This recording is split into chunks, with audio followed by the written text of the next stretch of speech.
কে শূন্য অবস্থায় রেখে আছে আমাদের অনুষ্ঠান পরিচালিত করতে হচ্ছে। যাই হোক, তকদিরের ফায়সালা, আল্লাহ তাআলা যেটা ফায়সালা করেন। তো আমাকে বলা হয়েছে কিছু কথা বলার জন্য মাদ্রাসার হালত। আপনারা জানেন যে হুজুরের তত্ত্বাবধানে দুটি প্রতিষ্ঠান বর্তমানে পরিচালিত হচ্ছে। এছাড়াও হুজুরের দিক নির্দেশনা মোতাবেক বাংলাদেশে অসংখ্য প্রতিষ্ঠান পরিচালিত হচ্ছে। দুটি প্রতিষ্ঠানের যে প্রতিষ্ঠান আজকে আমরা অবস্থান করছি, মার্কাজ ইউসুফ আলী ইসলামিয়া বাংলাদেশ মুক্তা ঢাকা, এটি একটি প্রতিষ্ঠান। আরেকটি হুজুরের নিজ জন্মস্থান শরীয়তপুর জেলায় আরেকটি প্রতিষ্ঠান ওনার পরিচালিত হচ্ছে। দুটি প্রতিষ্ঠানকেই হুজুর ধীরে ধীরে হাঁটি হাঁটি পা পা করে সামনের দিকে এগিয়ে নেওয়ার আপ্রাণ চেষ্টা করে যাচ্ছেন। হুজুরের অবর্তমানে আপনারা যারা হুজুরের ডাকে সাড়া দিয়ে আজকে এখানে উপস্থিত হয়েছেন, সকলের প্রতি আমরা কৃতজ্ঞ এবং আমরা ঋণী।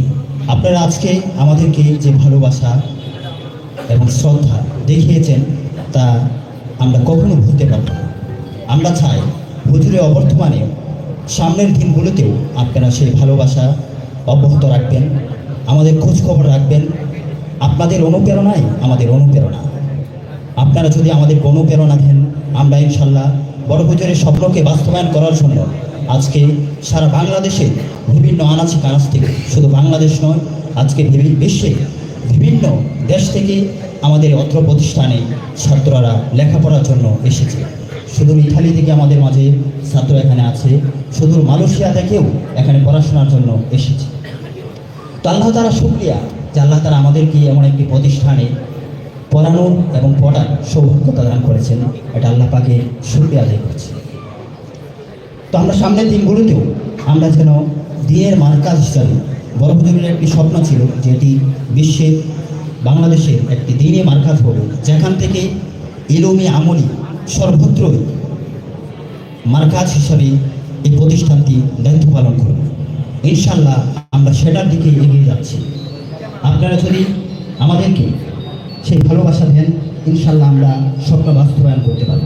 আপনারা জানেন আমরা এখানে 3 বছর যাবৎ আছি, কিন্তু হুজুরের মাদ্রাসা প্রতিষ্ঠিত হয়েছে 2014 সালে। এই 3 বছরই আমরা হাঁটি হাঁটি পা পা করে আজকে আমরা কওমি মাদ্রাসা সর্বোচ্চ ক্লাস ইফতা বিভাগও আমাদের মাদ্রাসায় খোলা হয়েছে এবং সেখানে ছাত্ররা ভর্তি হয়েছে।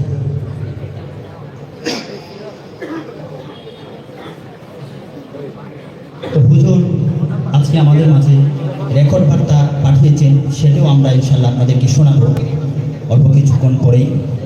তবে হুজুর দোয়া চেয়েছেন সকলের কাছে যেন হুজুর অতি শীঘ্রই আপনাদের মাঝে আবার ফিরে আসতে পারেন। হুজুর যেন তার কাঙ্ক্ষিত লক্ষ্যে আপনাদেরকে সাথে নিয়ে পথ চলতে পারেন, সেই তামান্না হুজুর সবসময় করে থাকে। গতকালকেও আমাদের মাদ্রাসার উস্তাদ এবং ছাত্রদের হুজুরের কাছে গিয়েছিল। হুজুর আজকে এই অনুষ্ঠানে অনুপস্থিতিতে যে বেদনা, হুজুর কান্না জড়িত কণ্ঠে তাদেরকে বলছিলেন যে বাবা, তোমরা অনুষ্ঠানটা চালিয়ে যাও, আমি হয়তো অনুপস্থিত, এটা হয়তো তকদিরেই ছিল, তোমরা যথাযথভাবে আমার সে স্বপ্নকে বাস্তবায়িত করবে। আপনারা আজকে দেখতে পাচ্ছেন সেই স্বপ্ন বাস্তবায়ন করার জন্য আমাদের দারুল হাদিসে এই বছর 23 জন ছাত্র ভর্তি হয়েছিল এবং এই বিভাগ থেকেও আজকে 18 জন ছাত্র আমাদের পাঠে নেবে। ইনশাল্লাহ আপনাদের দোয়া এবং অনুপ্রেরণা থেকে আমাদের সাথে থাকে, ইনশাল্লাহ আমরা সামনের দিকে পথ চলবো। আমি কথা দীর্ঘায়িত করতে চাচ্ছি না। তো এখন সংক্ষিপ্ত আকারে আমাদের মাঝে কিছু কথা উপস্থাপন করবেন অর্থ প্রতিষ্ঠানের মুতাওয়াল্লি আলহাজ জামালউদ্দিন জামান। তো আপনারা দেখতে পাচ্ছেন আমাদের মাঝে উপস্থিত হয়েছেন বাংলাদেশের ঐতিহ্যবাহী দ্বীনি বিদ্যাপীঠ বসুন্ধরা মাদ্রাসার সম্মানিত সিনিয়র মুহাদ্দিস হারুন বুখারী সাহেব হুজুর রহমাতুল্লাহ হাফিজাহুল্লাহ। তো হুজুর